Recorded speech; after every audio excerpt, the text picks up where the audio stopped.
بسم اللہ الرحمن الرحیم۔ صحابہ کرام کا افراد کو انفرادی طور پر دعوت دینا۔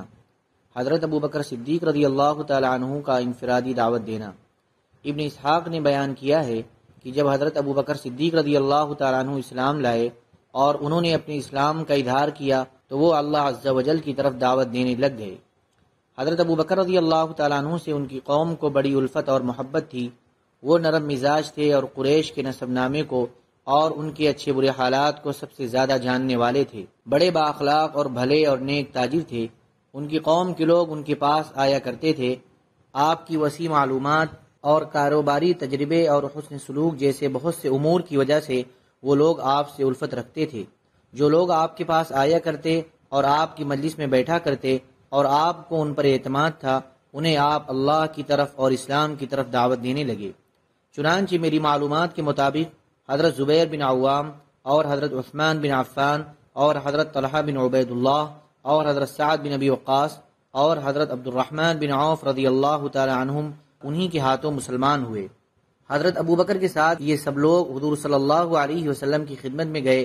آپ نے ان کے سامنے اسلام پیش فرمایا اور انہیں قرآن پڑھ کر سنایا اور انہیں اسلام کے حقوق بتائے۔ وہ سب ایمان لے آئے۔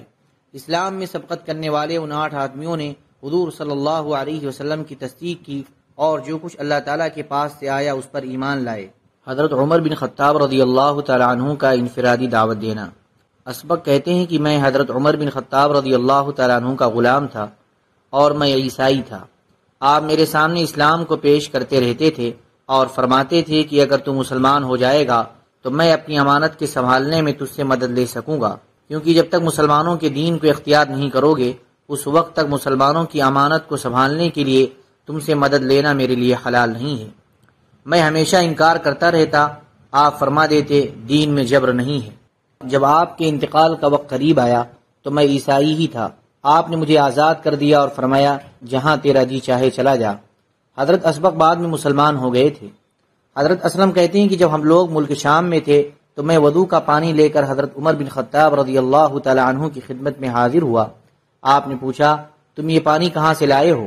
میں نے ایسا میٹھا پانی کبھی نہیں دیکھا اور بارش کا پانی بھی اس سے عمدہ نہیں ہوگا۔ میں نے کہا میں اس نصرانی بڑھیا کے گھر سے لایا ہوں۔ وضو سے فارغ ہو کر آپ اس بڑھیا کے پاس گئے اور اسے کہا اے بڑی بی اسلام لے آؤ، اللہ تعالیٰ نے محمد صلی اللہ علیہ وسلم کو حق دے کر بھیجا ہے۔ اس نے اپنا سر کھول کر دکھایا تو سغامہ بوٹی کے پھولوں کی طرح اس کے بال بالکل سفید تھے اور اس نے کہا میں بہت بوڑھی ہو چکی ہوں اور بس اب مرنے ہی والی ہوں، یعنی اب اسلام لانے کا وقت نہیں رہا۔ حضرت عمر نے فرمایا اے اللہ تو گواہ رہنا۔ سبحان ربک رب العزت عما یصفون وسلام علی المرسلین والحمد للہ رب العالمین۔